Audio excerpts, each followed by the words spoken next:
இருந்து சாம்ராட் அசோகா தான் வரும். அவர் நிறைய வார்லாம் பண்ணி நிறைய கேப்சர்லாம் பண்ணி கடைசியில புத்தி சிதற போய் சாஃப்ட் ஆயிட்டாரு. ஆமா, அந்த அசோகாக்கும் இந்த அசோகாக்கும் என்ன கனெக்ஷன், என்ன மாதிரி? இந்த அசோகாக்கு ஒரு சுச்சுவேஷன் வரும்.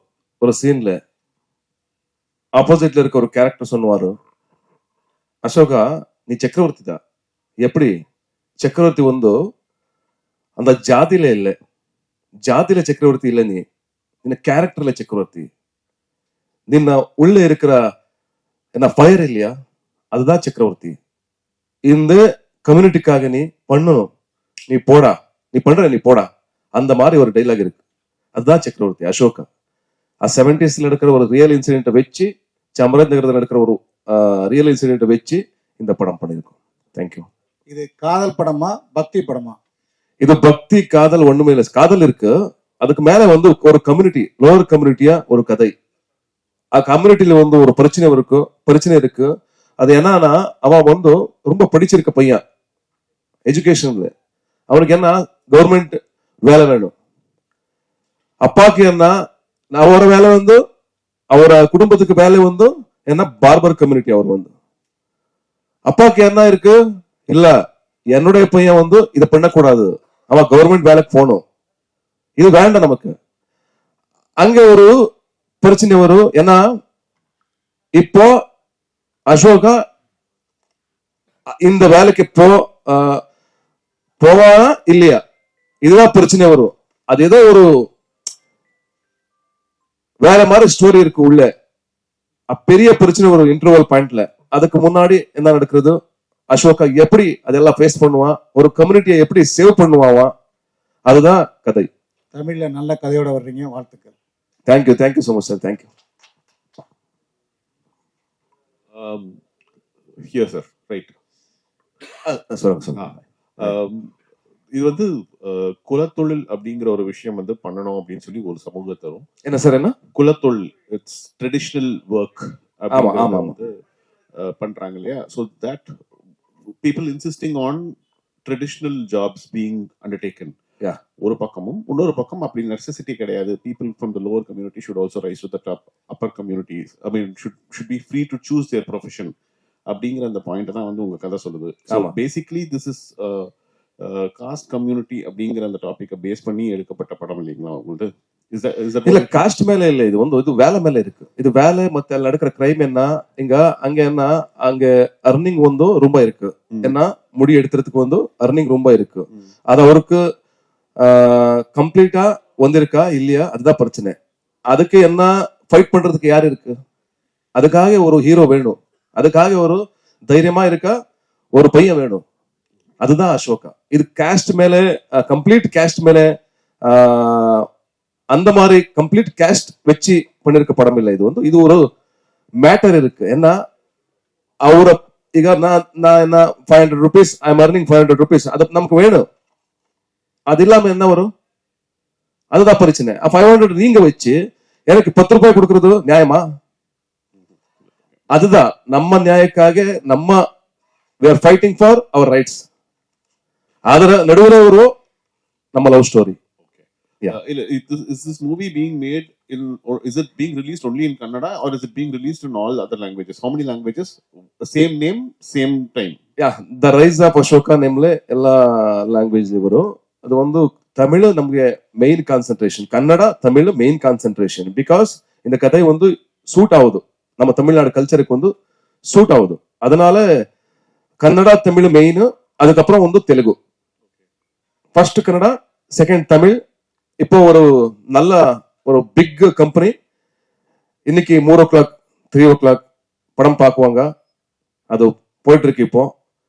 மேபி சர்ப்ரைஸ் நியூஸ் நாளைக்கு நாளானிக்கு நான் கொடுக்குறேன், ஒரு big news. I am waiting for that moment. Thank you sir. First time வந்து தமிழ் இண்டஸ்ட்ரிக்கு வந்திருக்கீங்க. என்னன்னா காந்தாரா ஹீரோயின் ஃபர்ஸ்ட் டைம் வந்து தமிழ் இண்டஸ்ட்ரியில் வரும்போதே வந்து காந்தாரா ஹீரோயினோட சேர்ந்து வரீங்க. ஸோ அவங்க வந்து தமிழ் இண்டஸ்ட்ரியில் வந்து மார்க்கெட் இருக்குன்னு சொல்லிட்டு தமிழுக்கு வரீங்களா, இல்லை வந்து எல்லா லாங்குவேஜ் சேர்ந்தே வரீங்களா? இது மார்க்கெட் எல்லாமே ஒண்ணுமே பிரச்சனை இல்லை. பிகாஸ் மார்க்கெட் எல்லாம் வச்சு படம் பண்றதோ அது வேற மாதிரி படம். இது மார்க்கெட்டுக்காக பண்ணிருக்க படம் இல்லை, இதுக்கு ஒரு காசு இருக்கு, அந்த காசை வச்சு பண்ணிருக்கேன். அந்த மாதிரி படம் நான் இங்க தமிழ்ல ரொம்ப பார்த்திருக்கேன். நான் அந்த காசு இருக்கிற படம் ತುಂಬಾ பார்த்திருக்கேன் நான். அவ எல்லாமே சூப்பர் ஹிட் தான், இங்க பிளாக் பஸ்டர் தான், 100 crores கிளப் தான், அதை நான் பார்த்திருக்கேன். அதுதான் கதை. நம்ம உள்ள ஒரு கதை இருக்கு, கர்நாடகத்துல ஒரு கதை இருக்கு, அது இங்க பார்க்கணும். என்னுடைய ஆசை, நான் ஆசைப்பட்டு வந்திருக்கேன். அதுக்கு மேல நீங்க சொல்ற கொஸ்டின் கரெக்டா இருக்கு. ஆமா, காந்தாரா ஹீரோயின் வந்து பேன் இண்டியா ஹீரோயின் ஆல்ரெடி. அவர் நமக்கு வேணும், ஒரு பிசினஸ் வேணும் இல்ல, பிசினஸ் வேணும். பிசினஸ்க்கு மேல என்ன, அந்த கேரக்டருக்கு சத்தியமே வேணும். அந்த கேரக்டர் அப்படியே இருக்கு, அவர் மாதிரி இருக்கு அந்த கேரக்டர், அது வேணும் நமக்கு. அதுக்காக அவர் காஸ்டிங் பண்றது. Thank you.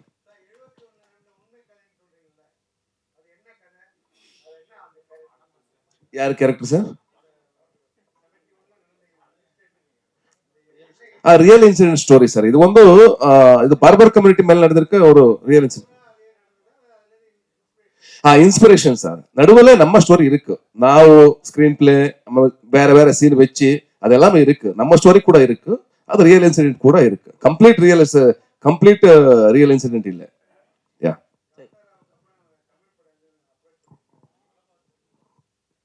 a lot of approaches came about, sir, but I did not choose for a lot of reasons. Mainly because I was being cast for the same type of roles or for very older characters. So that's why I made a decision of not wanting to choose this because it was at least the characters that came about at that point of time was at least 15 years older than my age. So 10-15 years older. Now I look younger than my age. So now I will come and I will definitely, sir said I have a good market now in Tamil. So I'm going to come very, very soon. I have two that I'm shooting currently. One is for release, and then one we've already announced, Halagalli, and another one I'm going to start shooting soon. Hero sir Babar அப்படின்னு எடுத்துறீங்க. இந்த barber community அரசியல் இல்லாம ஜாதி வரல. So நீங்க காமிக்க போறது அரசியலை தாக்கி காமிக்கிறதுக்கான வாய்ப்பு இருக்குமா? ஏன்னா பொலிட்டிக்கல் இருந்தாதான் மெயின், பொலிட்டிக்கல் தான் ஜாதிகள் பிரிச்சது அவங்க தான். ஸோ அப்போ பொலிட்டிக்கல் இல்லாம நீங்க தனிப்பட்ட முறையில் எடுக்க முடியாது. அன்னைக்கு 71ல இருந்த பொலிட்டிஷியனை வச்சு எடுத்திருக்கீங்களா? 100% அதுதான் வச்சிருக்கேன். பாலிடிக்ஸ் இல்லாம படமே இல்லை. நீ எந்த படமாரும் எடுத்துட்டு வாங்க, அந்த படத்துல பாலிடிக்ஸ் இருக்கணும், இருக்கு. அதுதான் வச்சு பண்ணிருக்கேன். அந்த பாலிடிக்ஸ் என்ன, நம்பிக்கை துரோகம். அந்த நம்பிக்கை துரோகம் பண்றது பாலிடிக்ஸ். இன்னும் இருக்கு, இந்த உலகத்துல நடந்திருக்கு, இப்ப கூட நடந்திருக்கு. பாலிடிக்ஸ் இருக்கு. பாலிடிக்ஸ் இல்லாம படம் பண்றதோ அதுக்கு வேல்யூவே இல்லை. என்னுடைய விஷன் அவ்வளவு. காந்தாரா 2 ஸோ இங்க வந்து பயங்கரமா ஹிட் ஆச்சு. ஆனா எல்லாருமே எதிர்பார்த்தாங்க ஹீரோயினை காணுமே அப்படின்னு சொல்லிட்டு. ஸோ உங்ககிட்ட சொன்னாங்களா செகண்ட் பார்ட் எடுக்க போறோம், நீங்க இருக்க மாட்டீங்கன்னு? Yeah, I mean, because it happens thousands of years ago, and you watched Kantara Chapter 1, you know what the heroine's character is. When in Kantara 1, my graph is only completely different. I stand up for the community, I start the fight, I start the war. But here it wasn't like that. The character graph was different, the arc was different. So obviously I couldn't be placed there. Thank you. Hero sir. Sir sir Yes. Last question. Sir, எனக்குள் ஒரு Lucia தான் எனக்குள் ஒருனா வந்தது. ஆமா ஆமா, அதுலயே ரிஷப் செட்டி நடிச்சார் இல்லையா போலீஸா? Yes yes yes yes. அவரு ஒரு சின்ன கேரக்டர். அவரை பத்தி ஏதாவது சொன்னாரா sir? Kantara. Yeah, of course Kantara is proud because நம்ம கன்னட சினிமாக்கு வந்து அதுக்கப்புறம் வந்து கேஜிஎஃப் வந்ததுக்கு அப்புறம் வந்து காந்தாரா, அது வேற மாதிரி படம். காந்தாரா கூட அது இப்போ வந்திருக்க மார்க்கெட், இப்போ வந்து நீங்க எல்லாம் பேசுங்க கேட்டுங்க. ஏன்னா கேஜிஎஃப் காந்தாரா அந்த மாதிரி சொல்றதே ஒரு வார்த்தை நமக்கு ரொம்ப முக்கியமான விஷயம். பிகாஸ் நம்ம கன்னட படத்துக்கு வந்து அவ்வளவு மார்க்கெட் வந்து இருக்குது, ரொம்ப சந்தோஷமா இல்லையா? அது வரைக்கும் வந்து என்ன இருக்கு, தமிழ் தெலுங்கு ரெண்டுமே இருக்கு சவுத் இந்தியாத்துல. இப்போ கன்னடா கூட மேலே வருது, ஒரு ரொம்ப ஹாப்பியா விஷயம், ப்ரௌட் ஃபீலிங் நமக்கு வந்து. அது உங்களுக்கு தெரியும், நம்ம வீட்டுல யாரு கீழே இருக்கா மேல இருக்கா, அது நமக்கே ஒரு வாரி. நம்ம அண்ணா இருக்கா, அவன் அர்னிங் பண்றது ஒரு 1000 rupees டெய்லி, நான் அர்னிங் பண்றது ஒரு 1,00,000 rupees டெய்லி. அது நமக்கே ஒரு வாரி ஐயோ அவனுக்கு வந்து என்ன இப்படி இருக்காமா, அவன் கூட மேல வரணும், அந்த மாதிரி தான் கன்னடா. இப்போ கன்னடா வந்திருக்கு, அது நமக்கு ப்ரௌட் ஃபீலிங்.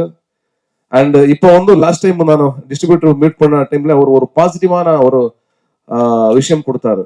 அவர் என்ன சொன்னாரு, கேஜிஎஃப் காந்தாரா எல்லாம் இங்க சூப்பரா பிளாக் பஸ்டரா இருக்கு, இது கூட அப்படியே போகுது, டோன்ட் வரி, எங்க ஆடியன்ஸ் ஓப்பனா இருக்கு. இப்போ வந்து தமிழ் ஆடியன்ஸ் இப்போ எல்லா படம் பாக்குறதுக்கு ரெடி இருக்காரு, இது கரெக்ட் டைம் ரிலீஸ் பண்ணுங்கன்னு சொன்னாரு.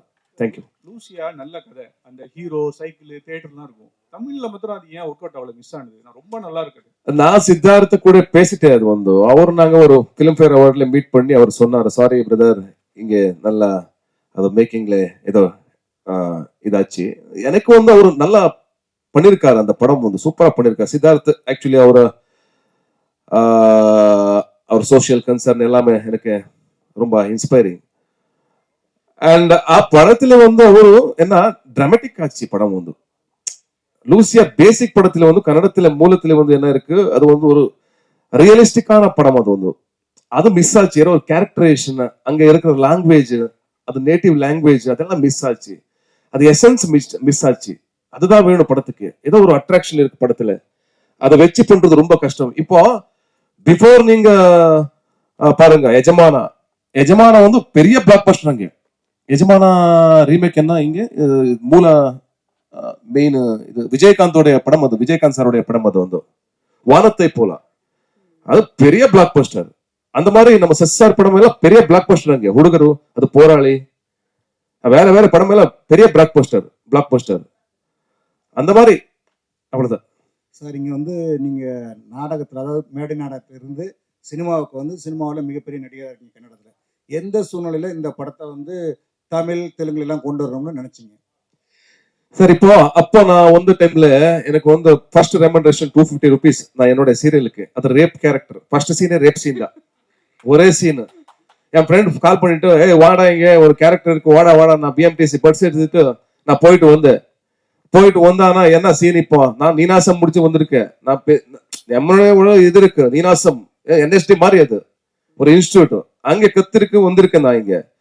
இப்போ எவ்வளவு கேரக்டர், அந்த மாதிரி கேரக்டர் இருக்கு. எக்ஸ்பெக்டேஷன் ஃபுல் ட்ரீம் எடுத்துட்டு நான் போயிட்டேன் பஸ்ல. அவர் டைரக்டர் வந்தா, வாடா, ஓகே, என்ன சார் இப்போ சொல்றேன் வெயிட் பண்ணுது, ரெடியா. நான் மேக்கப் எல்லாம் வச்சு, அவர் மேக்கப் எல்லாம் பண்ணி, ஓகே சாப்பாடுக்கு போனேன். சாப்பாடு ஆச்சு, 2 o'clock ஆச்சு, 3 o'clock ஆச்சு, 4 o'clock எனக்கு என்ன வான்னு சொல்லி உள்ள ரூம்ல ஒரு ரூம் ரெடியா இருக்கு. இப்போ என்ன பண்றது, நான் ஏதோ டைலாக் இருக்கு, ஏதோ பேசுறதுக்கு ஒரு வார்த்தை இருக்கு, அந்த மாதிரி நான் எக்ஸ்பெக்டேஷன் பண்ணி உள்ள வந்தேன். அங்க நடிக்கிறது நான் நீனாசம்ல மெயின் கேரக்டர்ஸ் தான், எல்லாமே ஸ்டேஜ் மேல சூப்பர் கேரக்டர்ஸ் தான் எனக்கு வந்தோம். எல்லாம் மெயின் கேரக்டர், 4 மெயின் நாடகத்துல 4க்கும் மெயின் கேரக்டர் தான். சாணக்கியா அந்த மாதிரி கேரக்டர் தான். உள்ள வந்தானா இந்த கேரக்டர் என்ன பார்த்த, ಒಂದು பொண்ணு இருக்கு, நான் இருக்கேன், கேமராமேன் இருக்கு, டைரக்டர் இருக்கா, யாருமே இல்ல உள்ள. எதுக்கு யாருமே உள்ள இல்ல? ஐயோ இப்ப என்ன பண்றது? ரெடியா? டைலாக் ஷீட் எங்க? டைலாக் ஷீட்டுமே இல்ல, ஒண்ணுமே இல்ல. என்னோட இது பாருங்க, ஃபர்ஸ்ட் சீன் ரேப் சீன், ஒரே டேக் இல்ல. எனக்கு நர்வஸ் ஃபுல்லு. இப்படி என்ன பண்றது அந்த மாதிரி நர்வஸ். ஏன் ஒரே டேக்ல பண்றதுக்கு எக்ஸ்பீரியன்ஸ் இருக்கா எனக்கு? ஒரே டேக் இல்ல. சரி உள்ள போயிட்டு, சரி இன்னும் என்ன பண்றது, ஓகே கேரக்டர் தான் பண்ணு நர்வஸ்லயே பண்ணிருக்கேன் அந்த கேரக்டர்னா. எவ்வளவு டேக் எடுத்தீங்க சார்? மேடம் டேக் இப்ப மறந்து போச்சு எல்லாமே. உள்ள அந்த டேக்கே இங்க மெமரியில இல்ல, அந்த மாதிரி ஆச்சு.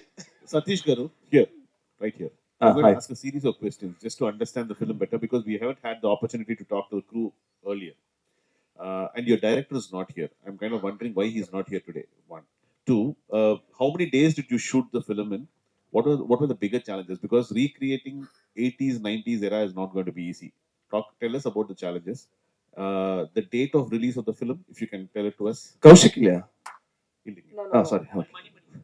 Hi, what's your name? Manikandan. Good question, actually. Sensible question. இந்த படம் ஒரு 70s கிரியேட் பண்றதே ஒரு மாதிரி ரொம்ப கஷ்டம். அது பிகாஸ் எல்லா வில்லேஜ்லயும் வந்து இப்ப பெரிய பெரிய பில்டிங் வந்து இருக்கு. நடுவுல இந்த மாதிரி வீடு வேணும் நமக்கு, இந்த மாதிரி ஸ்ட்ரீட் வேணும், அந்த டார் இல்லாம ரோடு வேணும், அண்ட் எல்லாருக்கும் அந்த கெட்டப் வேணும். அந்த getup almost 500 people, 1000 people in this film உள்ள இருக்கிற கேரக்டர்ஸ் எல்லாமே எல்லாம் சின்ன சின்ன டீடைல்ஸ் வேணும். அதனால என்னாச்சு, நமக்கு ரொம்ப கஷ்டம் ஆச்சு. அது வந்து 130 days 138 days maybe overall shooting. அதுக்கப்புறம் கால் ஷீட் வந்தானா அது ஒரு 180 கால் ஷீட் 200 கால் ஷீட் வரைக்கும் வரும். 1400 ஷார்ட்ஸ் சிஜிமே இங்க படம் பார்த்தானா நீங்க ஒண்ணுமே சிஜி இல்லை. பிகாஸ் சிஜி எல்லாமே ரியலிஸ்டிக்கா கிரியேட் பண்ணணும். அந்த ஏனோ ஏனோ சாங் பார்த்தில்ல, அதுல உள்ள என்ன இருக்கு, எல்லாமே ஃபீல்டு இருக்குல்ல, அது எல்லாமே கம்ப்ளீட்லி சின்ன ஃபீல்டு தான். அது அதை வச்சு கம்ப்ளீட்லி சிஜி பண்ணி அந்த ஃப்ளவர் ஃபீல்டுல ஒரு 1/2 acre 30 ஒரு சின்ன சின்ன ஃப்ளவர் ஃபீல்டு தான் அது. அது இப்போ 1100 meters 100 kilometer வரைக்கும் ஃப்ளவர்ஸ் இருக்கு. அது எல்லாமே சிஜி பண்ணிருக்கிறது. அந்த மாதிரி ரியலிஸ்டிக் சிஜி ரொம்ப இருக்கு. அதுக்கப்புறம் வந்து இரேஸ் பண்றது, ஏன்னா பவர் லைனு, அப்ப பில்டிங்கு, அதுக்கப்புறம் ஏதாவது ஒரு மாடர்ன் திங்ஸ் இருக்கா அதை பார்த்து அந்த டீடைல்ஸ் எல்லாம் எரேஸ் பண்றதே நமக்கு challenge. 1400 shots complete 6 months CG work போயிட்டு இருக்கு. இப்போ எல்லாம் ஃபைனல் ஆயிருக்கு. Release date February, almost all 3rd weekல எல்லாமே நாங்க ரெடி பண்ணிருக்கோம் ரிலீஸ் பண்றதுக்கு. Thank you and thank you so much.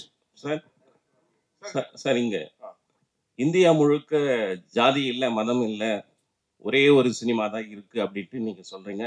நீங்களும் இங்க வரீங்க, ஆதரிக்கிறோம். நாங்களும் அங்க வரோம், ஆதரிக்கிறாங்க, இந்தியா முழுக்க ஆதரிக்கிறாங்க.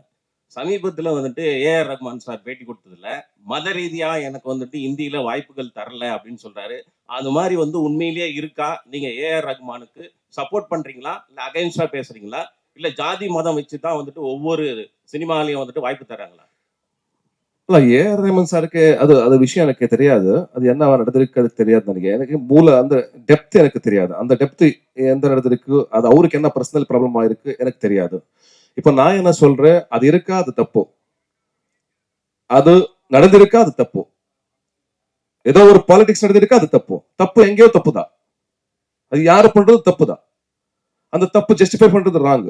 அது யாருக்கு நியாயம் வேணும் அது வேணும்.